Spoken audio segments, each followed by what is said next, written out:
There is no country on Earth quite like America, and most people cannot explain why. Not the size, not the wealth, not the military. Those things exist elsewhere in different forms. The real difference runs deeper than any of that. It runs through the psychology of every person who ever chose to come here, and every institution they built when they arrived. America is not just a country. It is an experiment.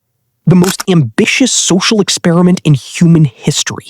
And understanding why it turned out the way it did requires going back to the very beginning. Not 1776. Further, go back to the people who left. Psychologist Shinobu Kitayama at the University of Michigan has spent decades studying what he calls the frontier hypothesis. His research begins with a deceptively simple observation. Every person who came to America made a choice that the vast majority of humans in history never made. They voluntarily left everything they knew, their families, their communities, their languages, their entire worlds, and crossed an ocean to somewhere uncertain. That act of leaving selects for a very specific psychological profile. People who leave are statistically more risk-tolerant, more individualistic, more optimistic about the future, and more likely to believe that their actions can change their circumstances. The people who stayed were different, more cautious, more community-oriented, more comfortable with the familiar. America did not just receive immigrants, it received a self-selected group of the most psychologically bold people from every nation on Earth, and then it asked them to build a country together. That is where everything starts. The first thing that makes America different is its relationship with the individual. In most of the world, the group comes first. In Japan, South Korea, China, and across much of Europe, social harmony, collective responsibility, and deference to authority are deeply embedded cultural values. The individual exists within the group. Your identity is shaped by your family, your community, your nation. In America, the opposite philosophy became foundational. The Declaration of Independence does not say we the people are endowed with collective rights. It says individuals are endowed with unalienable rights. Life, liberty, the pursuit of happiness, these are individual rights, personal properties, not social gifts. This was radical. In 1776, no major government on Earth had organized itself around the rights of individual citizens as its central premise. America did. And that founding idea infected everything that came after. Why do Americans sue each other so often? Because in a nation built on individual rights, legal conflict over those rights is not an aberration. It is the system working as designed. Why do Americans find it natural to change careers, move cities, reinvent themselves? Because individual mobility and self-reinvention are not just accepted, they are celebrated as expressions of the founding promise. You are not locked into what you were born as. You can become something else. That idea is not universal. In many cultures, changing your path is seen as instability. In America, it is called a comeback story. The second thing that makes America different is its complicated and unresolved relationship with equality. America was founded on the declaration that all men are created equal. It was also founded on the institution of slavery. This contradiction is not a footnote. It is the central tension of American history, and it is never fully resolved. Historian Gordon Wood at Brown University argues that this tension between the universal promise of the founding documents and the brutal reality of who those documents actually protected has driven more American political and cultural change than any other single force. Every major American social movement, abolition, civil rights, women's suffrage, disability rights, has been structured around the same argument. You said all. You meant some. We are here to make you keep your word. This is different from how most countries experience social progress. In many nations, rights are granted by governments. In America, rights are claimed by citizens against governments on the basis of a promise the country made to itself at its founding. That distinction produces a very different kind of politics, more confrontational, more personal, more morally charged. The third thing that makes America different is its geography. Most major civilizations developed in relatively contained geographic spaces. Europe is densely packed with neighbors. East Asia's great powers share borders and coastlines. The constant proximity of other nations creates external pressure that shapes culture and policy in ways Americans have rarely experienced. America sits between two oceans.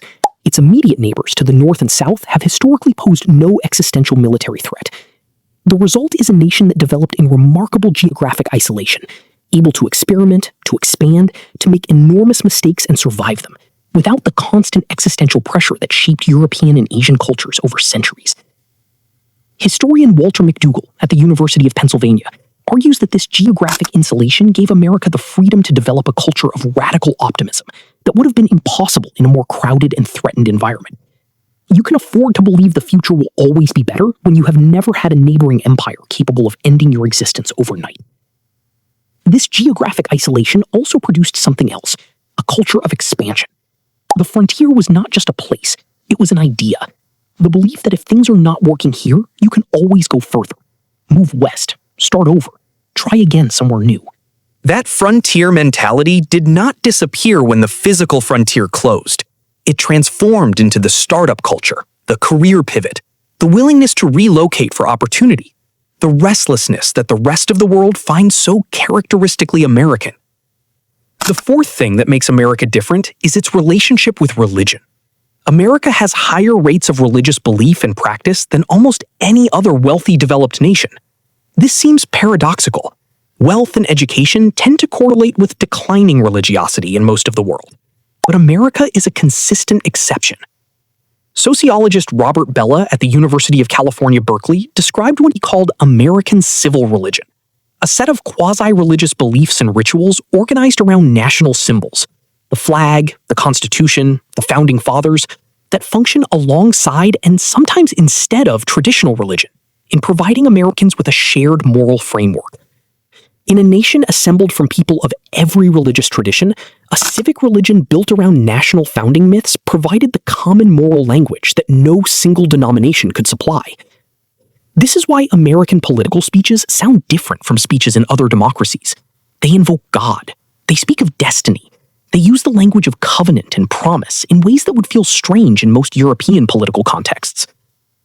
The fifth thing that makes America different is what it does to people who arrive. America has absorbed more immigrants from more places over a longer period of time than any other nation in history. And unlike most nations that received large immigrant populations, America did not ask immigrants to simply assimilate into a pre-existing ethnic culture. It asked them to assimilate into an idea. To become American was not to adopt the customs of any particular ethnic group. It was to subscribe to a set of beliefs about individual rights, about upward mobility, about the possibility of reinvention. Immigrants from completely different backgrounds could become American not by becoming like each other, but by believing the same things. This produced something extraordinary and strange, a national identity that is not ethnic, a patriotism that is not tribal, a sense of belonging that is available, at least in theory, to anyone willing to subscribe to the founding promise. It also produced something complicated, because the founding promise was never equally available to everyone. And the gap between what America promised and what America delivered has been the source of its greatest conflicts and its most powerful social movements. And here is what ties all of this together. America is not exceptional because it is perfect. It is exceptional because it is unfinished. Every other major civilization rests on centuries of settled identity, ethnic continuity, religious tradition, geographic rootedness. America rests on a promise. A set of ideas about what a nation could be. And promises, unlike traditions, can be redeemed. They can be argued about. They can be demanded. The fights that look from the outside like American dysfunction, the political polarization, the legal battles, the social movements, the constant renegotiation of who belongs and what they are owed, are not signs that the experiment has failed. They are the experiment running. There is no country on earth quite like America. Not because America got everything right, because America never stopped arguing about what right means. And in a world where most nations settled that question centuries ago, that argument, loud, messy, unresolved, and very much ongoing, is the most American thing of all.